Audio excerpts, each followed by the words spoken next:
Obrigado, senador. Bom dia a todas e todas. Agradecer à Comissão de Direitos Humanos por ter convocado, na pessoa do senador Stives, a pessoa do senador Paulo Paim. É a segunda ou terceira audiência pública que nós participamos aqui na Comissão de Direitos Humanos, o que é importante. O senhor citou uma questão que acho que é muito fundamental agora. Direitos humanos não escolhe ideologia, cor, nada, absolutamente nada. Direitos humanos é macro, é para todo mundo, e os policiais militares precisam, bombeiros militares, os militares do Exército, da Marinha, da Aeronáutica, precisam ocupar essa comissão e outras comissões de cidadania, de participação, na perspectiva de trazer uma compreensão diferente quando se fala em militares, quando se fala em segurança pública, e não aquela que está dada de modo geral. Então, agradecer ao senador, agradecer ao Senado Federal, parabenizar pela essa convocação que é importante, fundamental, para discutir um tema que é, enfim, polêmico, mas muito necessário. Iniciar, senador, dizer que eu não defendo um partido, uma ideologia, eu defendo uma causa. E a causa que eu defendo, ela tem por base o espaço, o meu lugar de fala. E o meu lugar de fala no Brasil é como cidadão brasileiro, é como trabalhador e é como praça da polícia e do bombeiro militar, da polícia militar, mas representando os policiais e bombeiros militares. Em todos os projetos de lei, independente de quem os apresentou, todos nos últimos 20 anos, o deputado Gonzaga é testemunha disso, nós estivemos aqui em Brasília, seja em governo A, B, C ou D, né, discutindo de forma sensata, madura e responsável esses projetos de lei que, via de regra, são para tirar direito de trabalhador. Via de regra é para tirar direito de trabalhador. Para tirar direito de trabalhador, para pagar uma dívida pública, para isso, para aquilo, mas quem paga o pato é o trabalhador. Há 20 anos, 30 anos, o Brasil faz reformas uma atrás da outra e quem paga o pato é o trabalhador. Os militares, não obstante o sentimento contrário, também foram penalizados nesses últimos 20 anos. Eu, quando entrei na polícia em 93, tinha auxílio à família, né, o direito de auxílio da família, lá, creche, pensão, tinha uma enormidade de direitos que, ao longo do tempo, nós fomos perdendo. Também é uma inverdade dizer que nós não contribuímos para o Estado, para essa lógica econômica, financeira do Estado brasileiro. Sim, nós contribuímos, porque eu já perdi muitos direitos ao longo dos meus 25, 26 anos de polícia.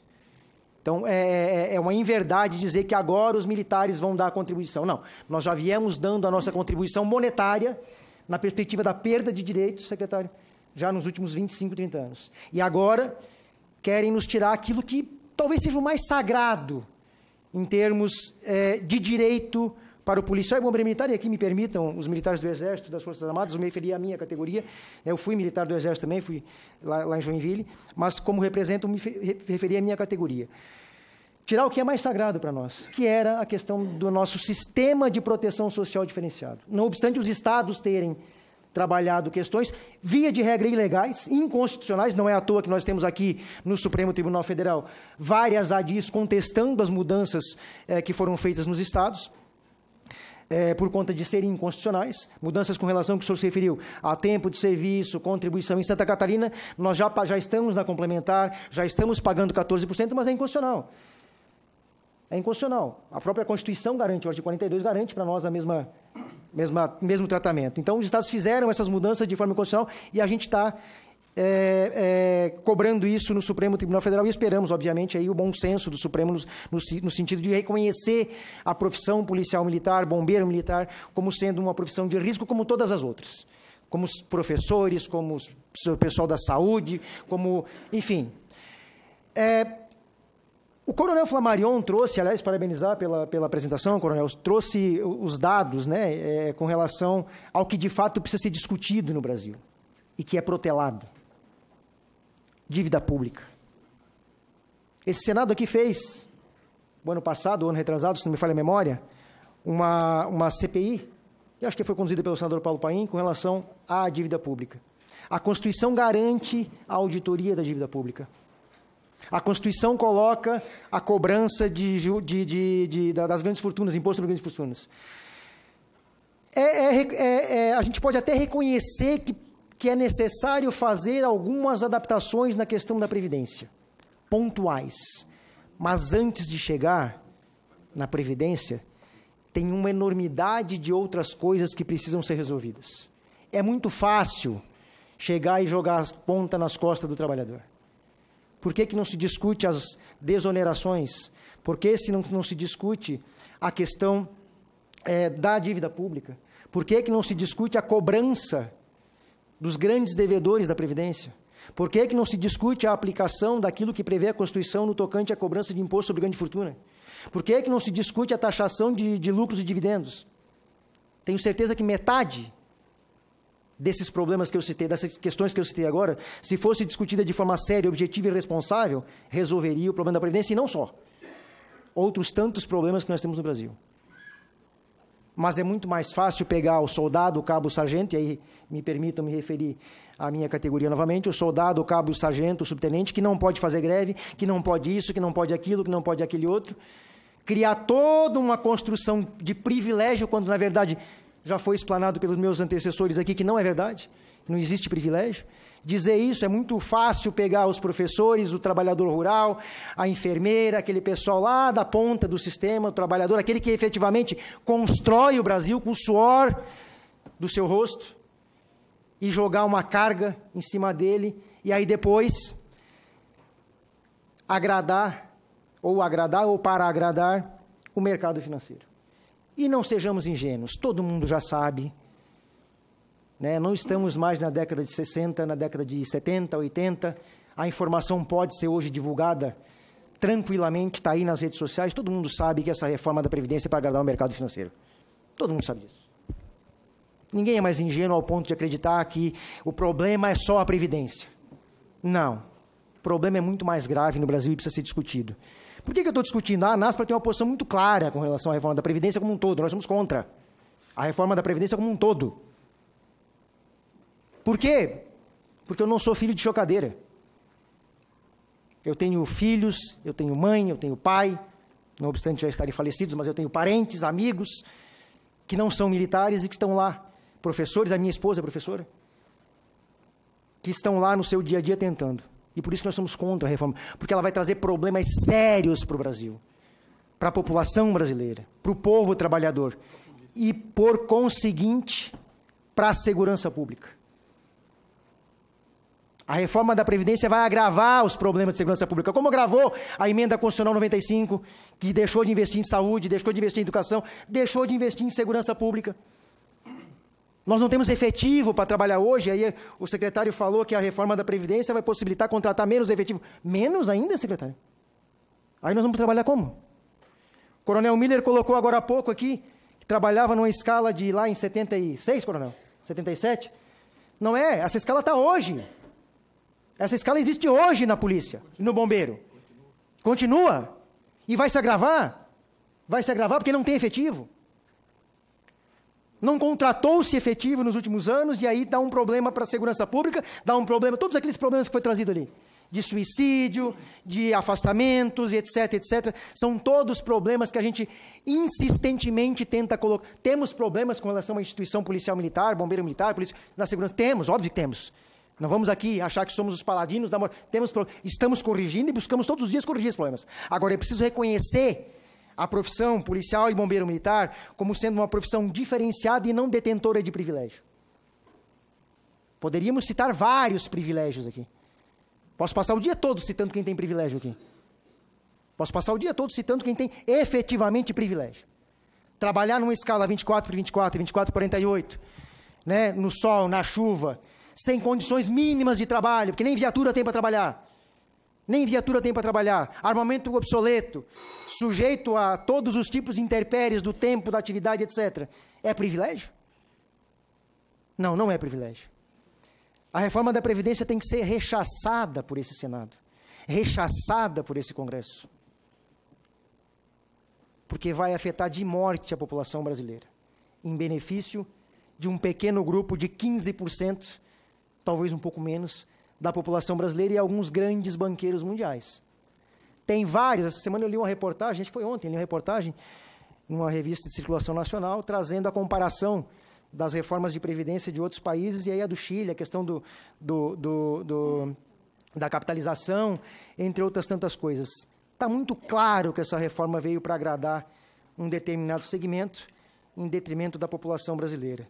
E é lamentável que a gente tenha que estar aqui discutindo o óbvio. O que é discutir o óbvio? É discutir a manutenção de direitos. Discutir o óbvio é hoje discutir a manutenção de direitos.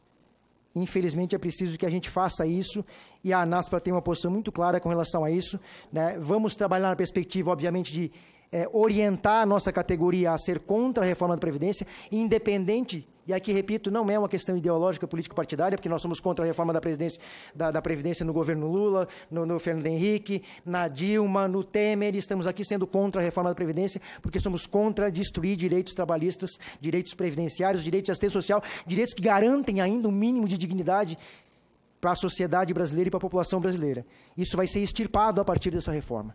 E isso vai trazer sérios problemas para aquele trabalhador, aquela trabalhadora. Uma reforma da Previdência justa, que retira e joga 35 anos para as mulheres policiais e bombeiros militares. Hoje, em alguns estados, e a gente tem trabalhado para modificar em todos, a mulher policial e a mulher bombeiro militar é 25 anos de contribuição. Agora, de uma legislação só, passam para 35 anos. O que é um absurdo numa perspectiva em que a gente tem que trazer uma igualdade nessa lógica de gênero, enfim, tanto no Brasil, mas principalmente na questão da segurança pública, que é um universo extremamente masculinizado e machista. O índice de assédio moral, de assédio sexual, agora e ainda quer retirar um direito, uma garantia que as mulheres têm na segurança pública. Dá para citar outros grandes problemas que tem aqui, mas o ponto fulcral, o ponto central é todos e todas as trabalhadoras brasileiras e os trabalhadores brasileiros têm que se posicionar contrário a essa reforma. Contrário, porque ela vai destruir o nosso sistema de proteção e de garantias, que é o mínimo que ainda se tem hoje. Nós não temos mais saúde pública, nós não temos mais educação pública. A segurança pública está em frangalhos, não por culpa dos profissionais, mas por culpa de um modelo, de um sistema, de um governo, ou de governos que abandonaram a segurança pública nos últimos 35 anos. Jogaram a sua própria sorte. E agora ainda querem tirar o pouco que nos resta, que é o sistema previdenciário. Chega a ser absurdo a gente estar discutindo aqui o óbvio. Então, nos posicionamos contrário, senador, vamos trabalhar contrário a essa situação, não fomos ouvidos, somos 75% da segurança pública, os praças da polícia e do bombeiro militar somos 75% da segurança pública, e o governo ouviu o general para fazer a minha reforma da Previdência. Ele ouviu o general. O general está tratando da reforma da Previdência do praça, da polícia e do bombeiro militar, e tratou da reforma, olha, desculpem, com todo respeito, mas cada um no seu quadrado. Cada um no seu quadrado. Né? O general entende lá da questão da segurança nacional, ok, tem algumas noções de segurança pública, mas quem entende de fato de segurança pública é o soldado, é o cabo, é o sargento, é o subtenente que está na ponta, vendo o dia a dia do que está acontecendo. Não está no ar-condicionado, idealizando coisas para aplicar lá embaixo sem condições via de regra. Sem condições via de regra. Então é preciso tratar isso de forma séria. Nos posicionamos contrário, vamos trabalhar contrário. Na pior das hipóteses, vamos apoiar, vamos trabalhar emendas no sentido de minimizar o problema. Mas a nossa posição central é contrário à reforma da Previdência como um todo. Não vamos e não aceitaremos mais pagar essa conta como temos feito nos últimos 20 anos, 25 anos. Vamos discutir. Por que não se fala em dívida pública nesse Congresso Nacional, né?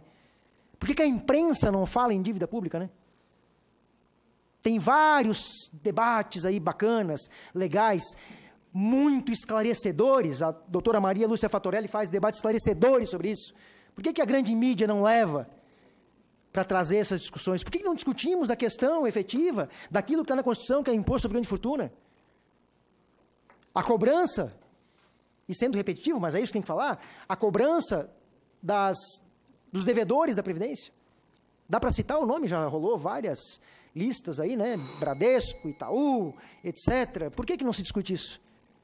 Agora, é fácil discutir o parco direito do trabalhador. Olha, nós estamos discutindo, capitão, e eu vi esses dias aqui, gente, nós estamos discutindo se vamos diminuir de um salário mínimo para meio salário mínimo aposentado, direito, como é que é o nome o BCP, desculpa. Gente, chega a ser ridículo imaginar uma discussão sobre a redução para R$400. Como é que alguém consegue, em sã consciência, defender um negócio desse? Como é que alguém consegue, em sã consciência, e desculpa, com cara de pau, de pegar um microfone e vir defender a redução para metade disso? 400 e acha que estão fazendo caridade. Vamos discutir 35 anos para policiais e bombeiros que não conseguem trabalhar. Ora, se os oficiais, Coronel Miller, aceitaram 35 anos, ok. Então vamos separar. Os oficiais vão fazer 35 anos, vão ficar com 30. Porque não consegue, não dá. É desumano imaginar um soldado, um cabo, um sargento lá na rua, com 60 anos de idade, correndo atrás de um marginal com 16, 17, 18, 19. É ilógico. Chega a ser tosco uma discussão nesse sentido. Chega a ser tosco. E tudo em nome do mercado financeiro. Bom, era isso, deputado, senador. Agradecer o espaço, dizer que nós estaremos sempre aqui na comissão para discutir direitos humanos dos trabalhadores da segurança pública. Queremos discutir os direitos humanos dos trabalhadores da segurança pública. E outros tantos direitos que nós fomos perdendo ao longo do tempo. E o esquecimento do Estado brasileiro com relação ao soldado, ao cabo, ao sargento e ao subtenente, que é quem está lá na ponta e precisa efetivamente ser visto pela sociedade, por esse Congresso, pelo governo estadual, pelo governo federal e por todos aqueles que dependem desse profissional para tentar sobreviver e tentar viver num Estado que está completamente desorganizado e precisa ser efetivamente organizado. Agradeço. Obrigado.